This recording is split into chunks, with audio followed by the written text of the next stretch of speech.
Hello and welcome back to Michele Marck Knitwear episode 12.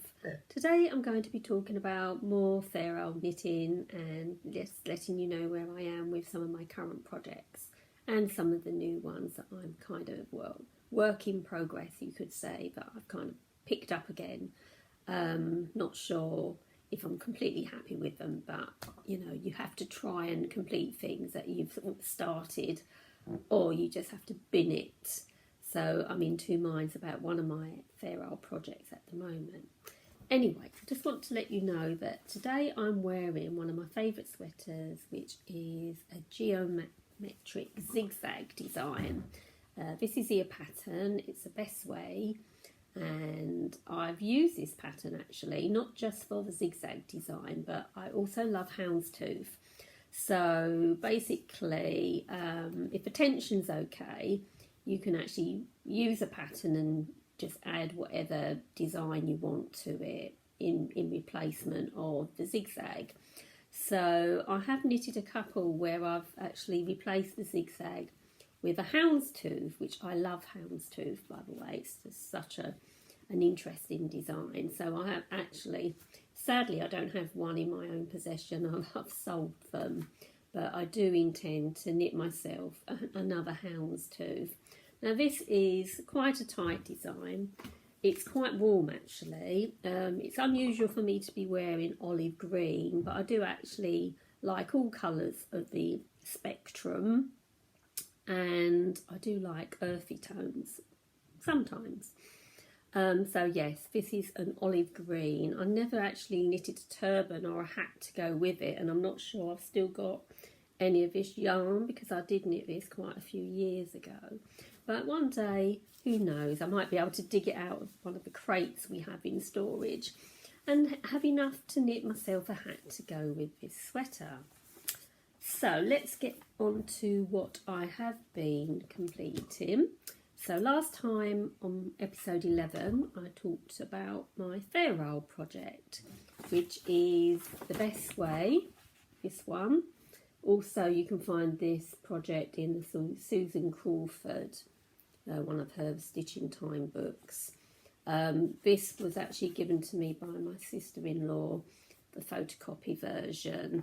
I have got the original version of the cardigan, which one day I might decide to knit, but I'm not sure because there's only a little bit of the fair old design in the cardigan, so I don't know, that's not much of a challenge for me. And if you remember, I used this graph, which I found easier to knit this design with. I did try and look at the Susan Crawford, because I do have a copy of the Susan Crawford book. But because she used different colours, it was really difficult for me to replace her colours with the ones I was using. So I found it far easier just to refer to my original pattern, and as it's like colour by numbers, I just replaced the reference letters on the pattern with these colours.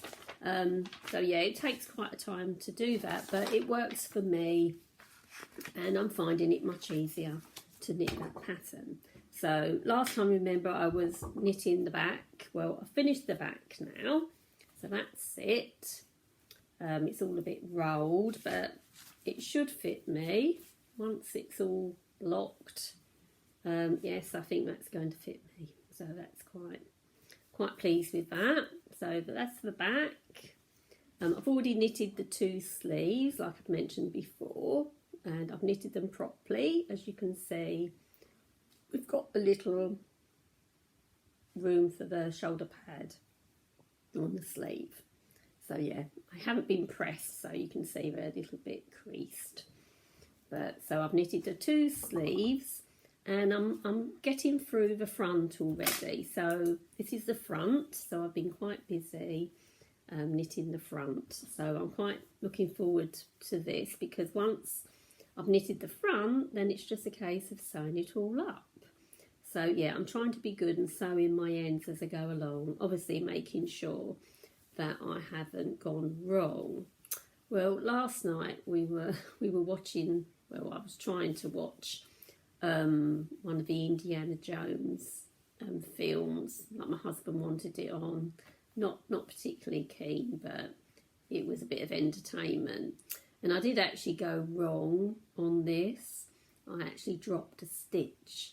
Now the thing is, if you catch it, if you find where you've dropped your stitch, what I tend to do is, rather than go back, because I would have had to go back a couple of rows, what I do is I get a darning needle and I actually sort of darn through from the back, pull through the loose thread and pull it back to the back. And I actually, because I'd obviously dropped a stitch, I had to put one back, but it was easy just to put one back. And you can't notice, I can't even notice where it is now, to be honest. So yeah, there's lots of things you can do to cheat along the way, especially with ferrule, hidden secrets. So that's that. If you remember, I'm also knitting another ferrule, which is this little check design. Now, the thing is with this, I don't think the jumper's actually going to be big enough. And if I knit it in this cardigan, it might gape. If it's not big enough, it's going to gape and not look very nice. So I'm going to set myself a challenge and convert it into a crew neck sweater. So if you remember, I've also translated this design, because it is a ferrule. I've translated that on graph paper. Again, it makes it easier to interpret as I'm knitting it. So I've actually knitted the back. So this is the back. It's quite colourful. I'm not sure, it might fit me. It's very stretchy. So once it has been knitted, you know, it's quite bright. I do love green and royal blue.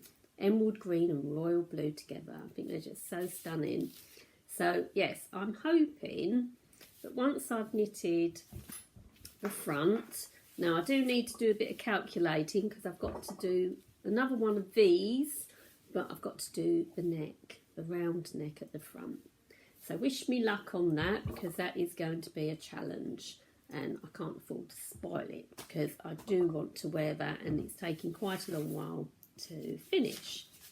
So another one of my projects which I completed for one of my clients is this little cardigan. And it's from, if you remember last week, it's from a 1950s design, and I've added some really lovely little vintage buttons, so they go quite well together, and she will be pleased. So hopefully that will fit her as well. So it's a lovely little cardigan. Got a lovely little dress underneath, actually. I don't know if I've ever mentioned to you, but I do actually sell vintage clothes, one of my many hobbies. So this is one of the dresses that I'm selling. It's a beautiful little 50s dress, and I think this cardigan goes very well with it. So Cherry, if you're interested in buying the dress as well, just ask me and I'll measure it for you and it might fit. So at the moment, I'm also knitting a little beret to go with it. Now, Cherry said, oh, I have got a small head. That's fine. But the pattern I'm knitting to go with this is this little beret on here. I've knitted one for myself and I've got a small head too, so it should fit. So basically what you do with this pattern, it's quite easy. You literally knit 26 inches of this main body of the beret, and then once you've knitted the whole piece, you then cast off, and then you get each side. You have one side that is the rib, the bottom bit, your bottom edge rib that fits around your head, and the top bit is the ruchy bit, which is the top of the beret. So yeah, so it's quite simple and something I can just knit as and when and probably have a coffee break or something. So yes, another challenge I had on the theme of ferrule was this one. Now this I started about a year ago. I picked it up. Now the downside of this I don't know what made me do it, but I don't think I used the right yarn. It's not a substantial yarn. It's quite sort of, well, I realised that the main of it is acrylic, so I'm not sure it's going to work out very well, but we'll see what happens. It's only a test piece, really, and it's something I started. Now, the problem I found, and that's why I stopped it, was because, like all the other 40s and 50s patterns I have for Pharaoh, they don't include graphs. So it's very difficult when you're trying to read. Like, I'll give you an example. Where are we? Row 1, it says, using scarlet, white and navy, obviously my colours are different, knit 11N, 1S, 3N, increasing the next stitch in N, 2N, increasing the next stitch in N, 2N, 3W, 3N, 2W, 5N, 3W, blah, blah, blah. Now, you can understand how complicated it is if you're sitting there knitting, and it's kind of a blind leading the blind, because you don't know if you're actually going to be doing it correctly. So what happens if you go wrong after reading these instructions, and then you realise that you get 3 or 4 rows down and you think, this pattern doesn't look right. So I kind of stopped it, because I thought, oh God, this is really, really above me.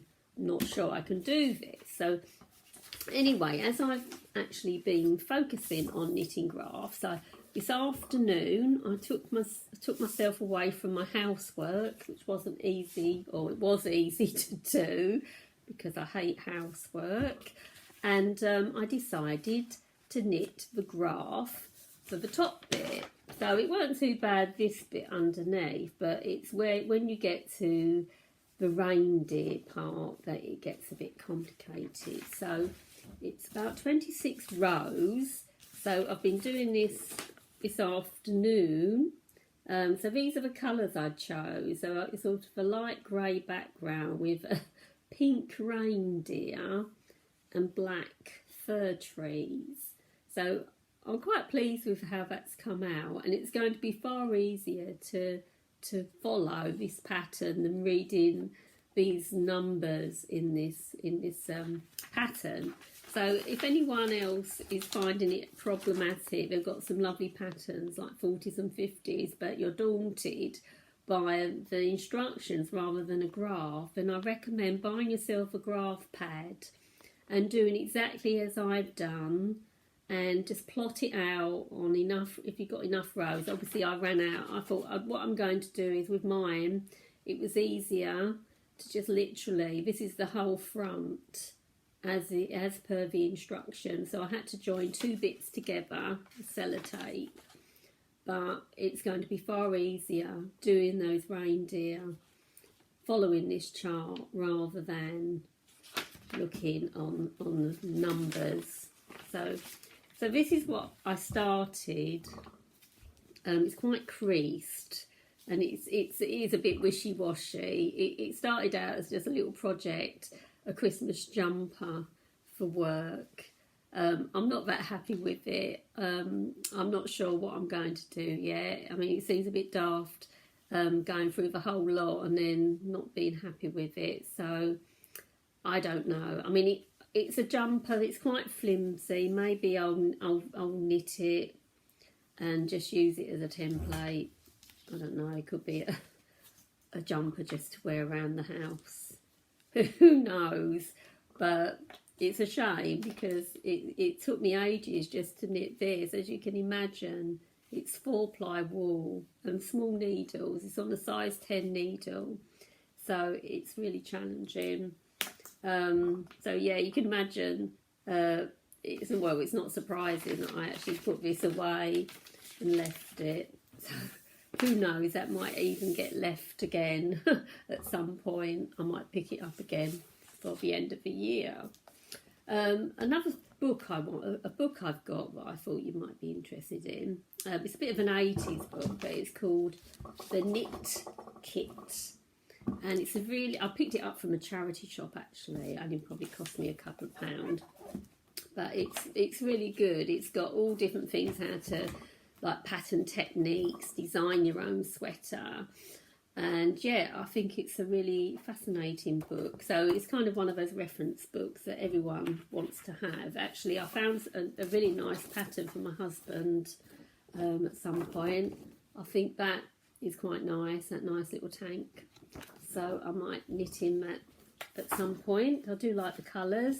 And also, one of these days I'm going to knit myself a nice Aran jumper. And a traditional Aran. And in here, again, there's a nice Aran. There's a man's Aran too. So I could knit a his and hers Aran at some point. So who knows? There's some interesting things here. There's some actual, there's another jumper here.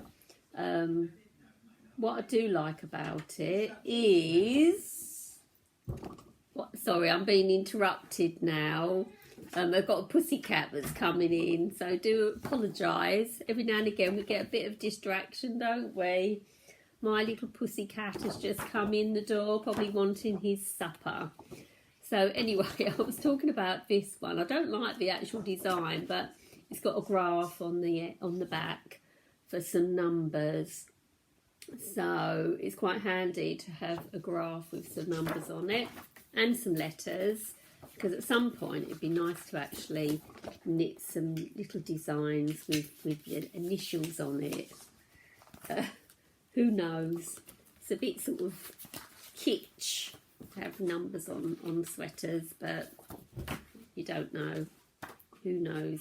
Anyway, there's some really lovely patterns in here, and the reason I'm talking about this is at some point I'm going to design my own ferrule pattern, and I found a really nice one in here. I'm just going to share it briefly with you, but it's that one.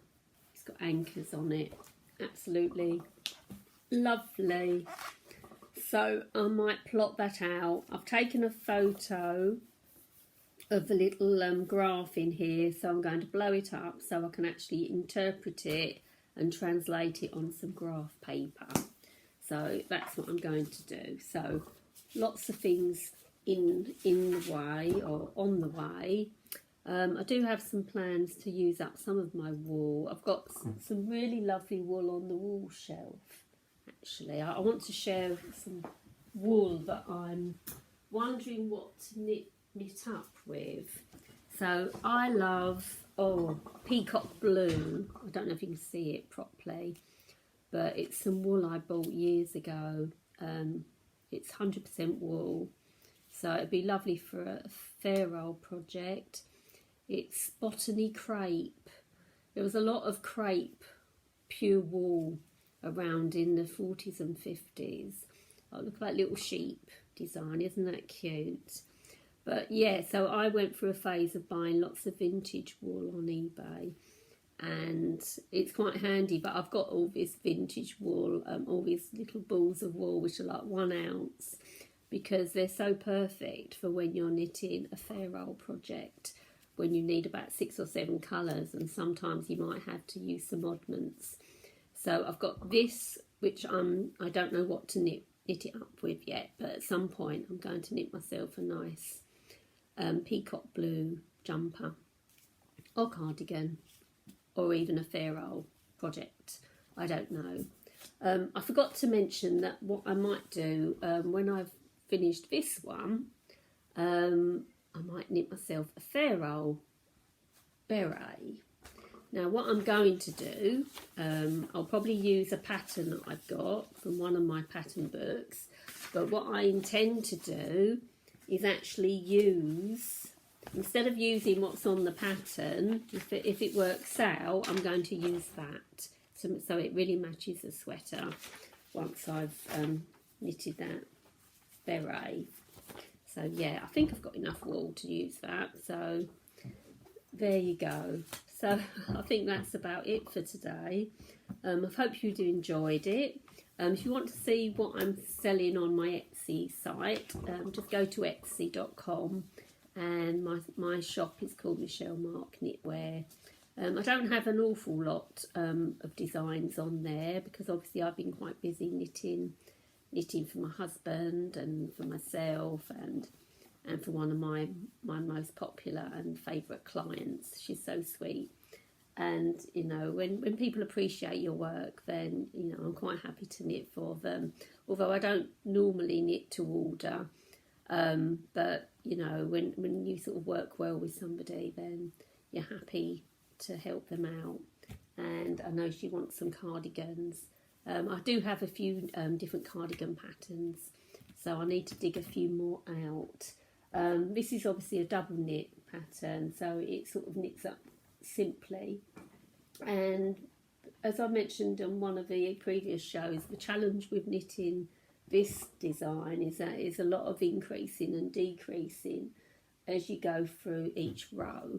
So when you get to the armhole shaping, you've really got to make sure that it's even, like each side is even. So you have to make a note on each row how many stitches you should have left. Now, I was quite disciplined on this one because it wasn't just for me, it was for somebody else. So you have to make sure things are more perfect than if you're knitting for yourself. So I was quite good, and I did all my writing out, and it was fine. So yeah, I was quite pleased with that. Anyway, so I think that's it for today. I hope you have a nice rest of the weekend, and I look forward to updating you very soon. And hopefully by the time I come back, this will have been completed. It'll probably take me another couple of weeks to finish that, but I am looking forward to finishing it, and maybe I'll be wearing it on the next podcast. Anyway, that's it from me. I hope you've enjoyed the show, and I look forward to seeing you all again. Take care. Bye.